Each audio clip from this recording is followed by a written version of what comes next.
कभी सोचा है कि ये जो स्मार्टफोन हमारे हाथ में है, इससे हमारा रिश्ता असल में है कैसा? आज हम इसी की बात करेंगे, इस बड़े ही उलझे हुए रिश्ते की। एक ऐसा टूल जो हमारी मदद के लिए बना था, लेकिन अब शायद कुछ और ही बनता जा रहा है। तो चलिए एक सीधे से सवाल से शुरू करते हैं। बस एक पल के लिए अंदाज़ा लगाइए कि आप एक दिन में कितनी बार अपने फ़ोन को छूते हैं, टैप करते हैं या स्वाइप करते हैं। कोई अंदाज़ा है? देखिए 2016 में एक स्टडी हुई थी और उसके हिसाब से एक आम इंसान अपने फ़ोन को दिन में करीब-करीब 2617 बार टच करता है। सुनने में ही कितना ज़्यादा लग रहा है ना? पर रुकिए, ये तो बस शुरुआत है। हाल ही में हुई एक और रिसर्च में ये नंबर बढ़कर हो गया 8407। और जो हैवी यूजर्स हैं, वो तो दिन में 16,000 से भी ज़्यादा बार अपने फ़ोन को छू रहे थे। मतलब ये सिर्फ एक आदत नहीं है, ये कुछ और ही है। तो चलिए, अब इन नंबर्स के पीछे की जो कहानी है ना, उसमें जरा और गहराई से उतरते हैं। एक जमाना था जब टेक्नोलॉजी इसलिए बनी थी ताकि हमारे मुश्किल काम आसान हो जाएं। लेकिन स्मार्टफोन के आने से ये रिश्ता थोड़ा बदल सा गया है। फोन तो दिन ब दिन स्मार्ट होते जा रहे हैं, पर सवाल ये है कि क्या हम भी हो रहे हैं? और पता है, सबसे दिलचस्प बात क्या है? फोन से हमारा ये जो लगाव है, ये कोई एक्सीडेंट नहीं है। इससे बाकायदा डिजाइन किया गया है, सोच समझकर हमारे दिमाग के साथ खेलने के लिए, ताकि हम इससे चिपके रहें। ये बात थोड़ी अजीब लगती है ना? जिस इंसान ने आईफोन बनाया, 1 अरब से ज्यादा फोन बेचे, वो स्टीव जॉब्स अपने बच्चों को इस चीज से दूर रखते थे। अरे, फेसबुक के सीईओ मार्क ज़करबर्ग भी अपना दिन फेसबुक पर बर्बाद नहीं करते। क्यों? क्योंकि उन्हें पता है कि ये चीज़ कितनी नशीली हो सकती है। तो सारा खेल बिजनेस का है।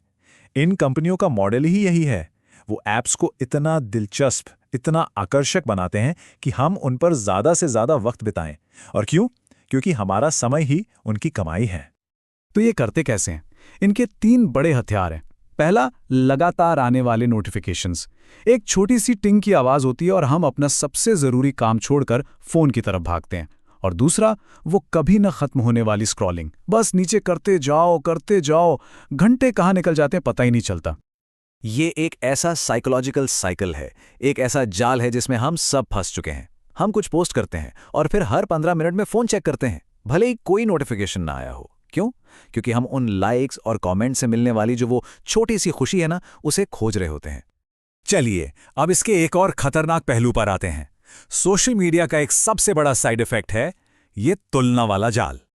होता क्या है कि हम सोशल मीडिया पर लोगों की एकदम परफेक्ट, एडिट की हुई चमचमाती जिंदगी देखते हैं और फिर उसकी तुलना अपनी असल जिंदगी के उतार चढ़ाव से करने लगते हैं। हम उनकी सबसे अच्छी तस्वीरों की तुलना अपनी रोज की सच्चाई से करते हैं। और ये बात गांठ बांध लेने वाली है। सोशल मीडिया पे जो 99% हम देखते हैं, वो एक बनाई हुई सजाई हुई सच्चाई है। पूरी सच्चाई नहीं। पर्दे के पीछे हर किसी की जिंदगी में अपनी अपनी मुश्किलें हैं। इस बात को समझने के लिए ये मिसाल बहुत अच्छी है। सुई की तुलना तलवार से करना बेकार है ना? सुई का काम तलवार नहीं कर सकती और तलवार का काम सुई नहीं। वैसे ही हर इंसान की जिंदगी अपनी जगह खास है। ये तुलना हमारे आत्मविश्वास को धीरे धीरे खत्म कर देती है। तो अब जब हम इसके पीछे की साइकोलॉजी समझ गए हैं, तो जरा देखते हैं कि हम असल में इसकी कीमत क्या चुका रहे हैं। सिर्फ डेटा और समय ही नहीं, बल्कि हमारी मानसिक शांति भी। सिर्फ भारत में ही व्हाट्सएप के 34 करोड़ से ज्यादा एक्टिव यूजर्स हैं, दुनिया में सबसे ज्यादा। दूसरे नंबर पर ब्राजील है, जहां सिर्फ 9.9 करोड़ हैं। यह नंबर दिखाता है कि ये चीज हमारी जिंदगी में कितनी गहराई तक घुस चुकी है। अब जरा इस नंबर पर गौर कीजिए। अगर कोई इंसान अगले 50 साल तक जीता है और इसी तरह फोन यूज करता रहता है, तो वो अपनी बची हुई जिंदगी के 10 साल और 4 महीने सिर्फ अपने फोन पर बिता देगा। 10 साल! सोच कर देखिए। और भी कीमतें हैं। ऑस्ट्रेलिया में एक रिसर्च हुई, पता चला 10 में से 9 लोगों को फोन की बैटरी खत्म होने पर घबराहट होने लगती है।